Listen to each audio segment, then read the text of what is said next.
ఇవాళ మా స్ఫూర్తి కమిటీ ద్వారా వీరిని సన్మానం చేసుకోవడం గొప్పగా భావిస్తూ అదృష్టంగా భావిస్తూ వారిని సన్మానం చేయవలసిందిగా ఆహ్వానిస్తుంది.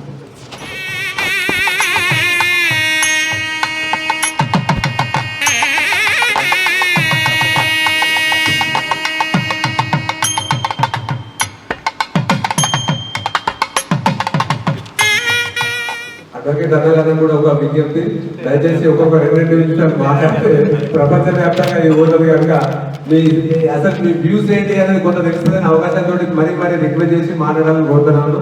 దయచేసి 1 నిమిషం 2 నిమిషాలు ఎక్కువ ఆపేయడం అవుతుంది.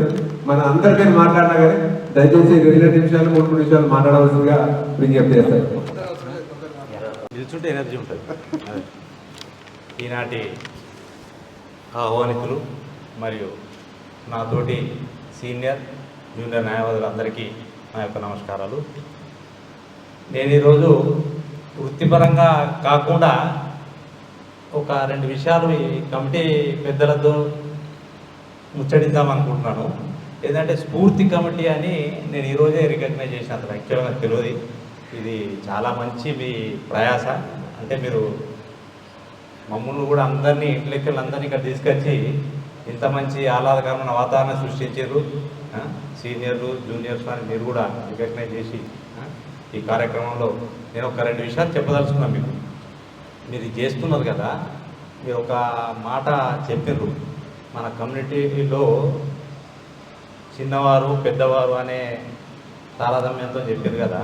అట్లే మన దాంట్లో కొంతమంది పిల్లలు ఏంటంటే కంటిన్యూ చేయకుండా స్టడీస్ ఆపేసిన వాళ్ళు ఉన్నారు.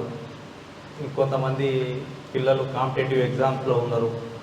వాళ్ళందరికీ మన పద్మనాయక అనేది పెద్ద హబ్ ఉన్నది అక్కడ.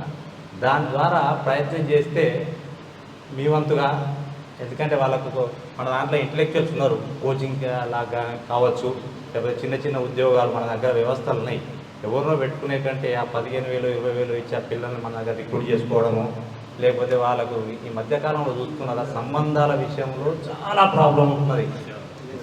అదొక్కటి మీరు ఇంకా అది ఏ విధంగా అయితే ట్రాక్ తీసుకోగలుగుతారో, ఇంకెంతమంది సహాయం తీసుకుంటారో అంటే అలా మా పార్ట్ ఉన్నా మేము కూడా చేయడానికి సిద్ధంగా ఉన్నాము. అట్లాంటిది ఏదైనా చేస్తే కమ్యూనిటీ పరంగా మనం బాగా హెల్ప్ చేసినట్టు అవుతుంది. ఇది ఒక్కటే కాదు, ఇంకొకటి కొత్తగా మన ఫంక్షన్ హాల్ మనం రినోవేషన్ చేసుకున్నాము. దానికి మరి ఎందుకనో అంత రేట్ పెట్టిండ్రు, దాన్ని పునఃపరిశీలించాలి. మన వెల్మా కమ్యూనిటీకి సంబంధించి మనం బయటకు పోవద్దు అని అంటే మనకు ఇంకా కొద్దిగా రెడీ చేయాలి. దాని గురించి ఆలోచించాలి. అంటే అందరు పెట్టే స్తోమతలు లేరు.